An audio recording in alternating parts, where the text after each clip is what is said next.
What is up, guys? And today I decided to take Harpies to locals and have a little bit of fun with it. And Harpies are actually pretty damn good. They're actually pretty decent. A lot of people might not know, but Winged Beast cards got some pretty dope support in the Brothers of Legends set. So I mean, it has a cool little new draw spell. It has a cool little summoning, say new cool little, say gimmicky spell. So without further ado, let's just get into it. Of course, because we're playing Harpy, we have probably the best Harpy in the deck. Of course, it's Perfumer. Yeah, Perfumer is basically everything you want. I mean, on summon, it adds a spell or trap from your deck that specifically lists the card Harpy Lady Sisters, so you can add basically almost every spell and trap in the deck to your hand. And then, if you control a level 5 or higher Harpy monster when you activate this effect, you can also add a second card. So if you already have Alec the Egotist and get Harpy Lady Sisters out, summon her out, you get 2 searches. Like, I mean, it's pretty good. Like, she searches the entire deck, gets things going, gets your missing combo pieces missing. Now, we have, of course, the other 3 of is Harpy Channeler. She used to be the best card in the deck, but say before Perfumer came out, but Channeler is still a really good card. So you can discard 1 Harpy card, special summon 1 Harpy monster from your deck in defense, except for herself. So it's pretty dope. And then the other effect she has is, say, more reliant on the Harpy Pet Dragon strategy, which is not really that good, which will never comes up. So basically, it's just basically a way to tune out one of your missing Harpies from the deck. So never a bad thing there. The other Harpies we run are 2 ofs. We have, of course, 2 Harpy Harpist. Harpy Harpist is actually like it's I can see the argument for 3, but it's I don't know. It's kind of situational in a sense, because on normal summon you can target 1 other winged beast monster you control, 1 face-up monster from control, return them to the hand non-targeting, so it does out a lot of problematic cards.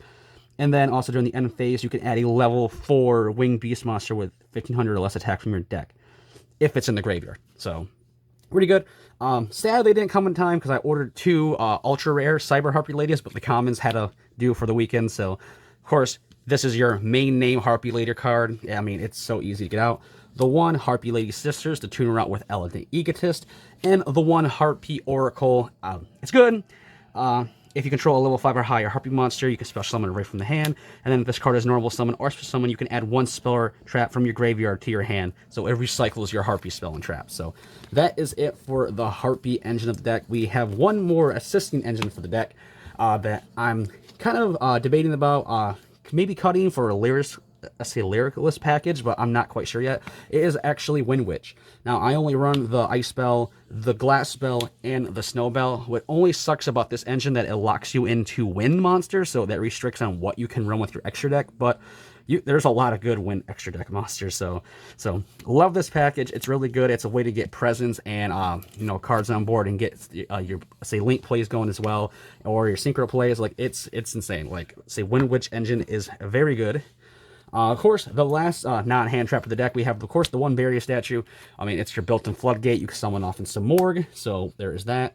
There's the 3 Ash Blossom and Joyous Springs. Feet Ash, best Ash, hits a lot of rogue, hits a lot of, it's just random, say search effects and stuff like that. It's the most versatile. Of course, depending on your matchup, you side it out for more hand traps that are better suited for your matchups, of course. So that is it for the monsters. We now have spells. Hysteric Sign adds an Elegant Egotist from deck to hand on activation, or from graveyard to hand. So if you somehow dump Elegant Egotist off, you can still recycle it in those weird niche situations that happen. Then during your end phase, if this card is in the graveyard, because it was sent there from the hand or field this turn, you can add up to 3 Harpy cards with different names. So this literally is an insane card to plus often. Sucks, it has to be in the end phase, so you have to survive a turn to get the full advantage of it. But it's pretty good. Other Harpies cards we have, of course, the 1 Feather Duster. Back row, hate is basically the deck's namesake. We have the 1 Field Spell, Harpy's Hunting Ground. We have the 1 Elegant Egotist, the 1 Alluring Mirror Split, and the 1 Harpy's Feather Rest. This is my lineup for Harpy spells. They're all really good and really niche in certain situations. And honestly, these are the best I believe that the deck can have. I mean, honestly, if anything, I'd probably boost Elegant Egotist maybe to 2, in case you do draw it. But even if you do draw it, it's still really good. So it's not like the end of the world type draw. So that is it for the Harpy cards. Now the new wind support. We have, of course, Wind, say Ridicule. I don't know how it's exactly pronounced, but if all monsters you control are winged beast monsters, you can and you control at least 2 of them with different names, you can pay 600, draw 2. So it's literally just a built-in pot of greed for the deck. Like, getting 2 different winged beast out is insane. This does conflict with the Wind Witch engine a little bit, so that's why I was thinking about putting Lyrilusc instead in, so we don't have that clash. But I don't know. I'm still kind of testing out with Lyrilusc, but how it is now, I really like it. But like I said, there is that little clash. And then of course we have the 2 Summon Storm. Thought about maybe bumping up to 3, but drawing this more than once kind of sucks, so it's not the best. So 2 it is. On activation, you pay 800. Special summon 1 level 6 or lower wind monster from your hand. Then during the main phase, except this turn was sent to the graveyard, you can banish this card from your graveyard.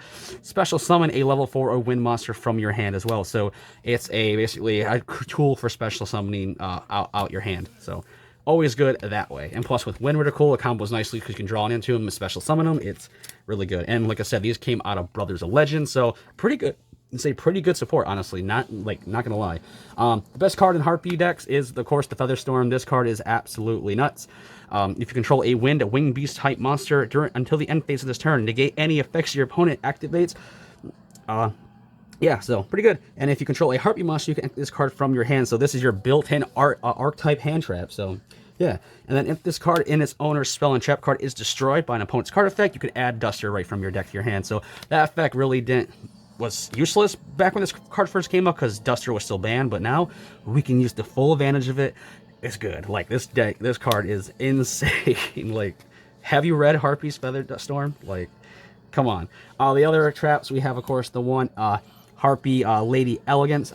Pretty cool card. You can shuffle 1 Harpy Lady Sister from your monster zone into the deck. Then you can shuffle 3 Harpy monsters with different original names. So you Elegance out your Harpy Lady Sisters and just swarm the field.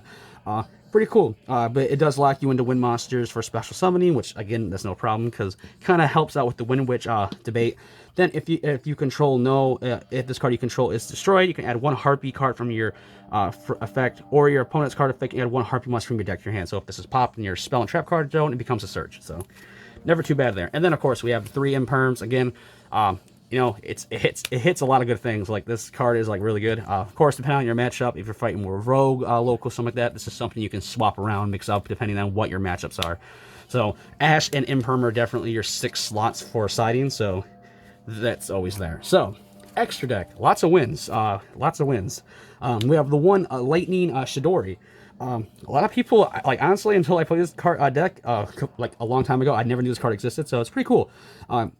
You can this card is Exceed Summon. You can target 1 set card your opponent controls to return that target to the bottom of the deck. So, you know, it does come up for back row deck, so not too bad there. Then once per turn, you can detach 1 Exceed monster from this card, then target 1 face-up monster your opponent controls, return the target to the top of the deck. So it targets, unfortunately, but it's non-destroying, so there's that positive there. We have, of course, the Tornado Dragon for more back row hate. Does say Emerald, and then pretty cool. It also kind of helps us recycle the graveyard, and then also probably draw 1 and hope you get something. And then of course we have the Zeus, because you can make Zeus if you're not locked into wins. You can easily make Zeus still and blow up boards and board crack that way. So that is it for the Exceeds we run. Now we have a couple synchros. Oh, actually a bunch of synchros. We have Wing, Pegasus, Ignister. Pretty cool. You can during your main phase, you can destroy spell and trap cards your opponent controls equal to the number at Ignister monster you control. So it's a free pop again for synchro play. So it's pretty cool that way for back row decks. If another card you control is destroyed by battle or opponent's card effect, while this card is on the field or in the graveyard, you can banish this card and target 1 card your opponent controls and shuffle into the deck. So it's a 2-for-1 say removal card. So it's really good. Then we have High Speed Row Chimbara. I mean, really don't use its effect too much. It's mostly to help get into your higher synchros, especially Crystal Wing. So it's, I mean, I never really use its effect. It's niche. Then of course we have, the Clear Wing Fast Dragon. Actually, not that bad. Basically, it's a way to run over big monsters because you can just turn any monster that's from the extra deck attack to 0. So it targets, but you know, it's a way to run something over and get some damage in. Of course, we have the one Adamantipator Risen. You know, I mean, you can activate cards from the top of your deck, and if you do, you can summon 1 Excavated Rock, and then you can place the rest on the bottom of the deck in any order. So before I was running just a single rock monster in here to make that effect live, but kind of became super bricky. So, and then during your opponent's turn, if a wind monster is in your graveyard, quick effect, you can target 1 card your opponent control in opponent's graveyard, banish it. So it's our built-in DD Crow for the extra deck. we have the Wind Witch Diamond Bell. Really, really interesting card. Basically, it's a burn for game. This is your built-in cowboy because it burns your opponent for a target. So you target Wind Witch monster in your graveyard, burn your opponent for how much the attack is, or half its attack. So it does come up. So pretty dope that way. And then of course we have the one Stardust. I mean, honestly, this is easily cuttable. Like honestly, if I discover, probably go with the Lyric engine, this probably become a Boral Savage, or maybe a Chaos Ruler. You know, just to get a million in. So the Stardust, you know, a little niche for the deck, you know, add to the flavor. Well, Crystal Wing, of course, this is mostly you go off in high speedroid, so pretty dope that way. It's kind of cool. This and Ash kind of make it, or any level 3. So that, and we have that, and of course we have the one built-in Synchro Cyber / Harpy Lady. She's alright. It's not the best card in the deck, but you know, it's cool. It's actually really expensive too. I'm actually shocked this card is actually holding a price tag. It's pretty cool actually. Like, I actually picked this card up when it was like $5, so seeing it where it's at now, it's pretty cool. Then for the links, I'm gonna show off a ultimate rare Appaloosa. It's a wind monster. You can make it for negation. You know, it's all that. Don't worry, I do have TCG copies, but you know, ultimate rares always look nice. Samorg does your barrier statue lock, so you know we have that floodgate built in for the extra deck, and of course Harpy Conductor. Pretty cool. If a Harpy monster you control, we destroy a battle card effect, you can destroy a spell and trap card you control instead, so it protects your Harpies a little bit.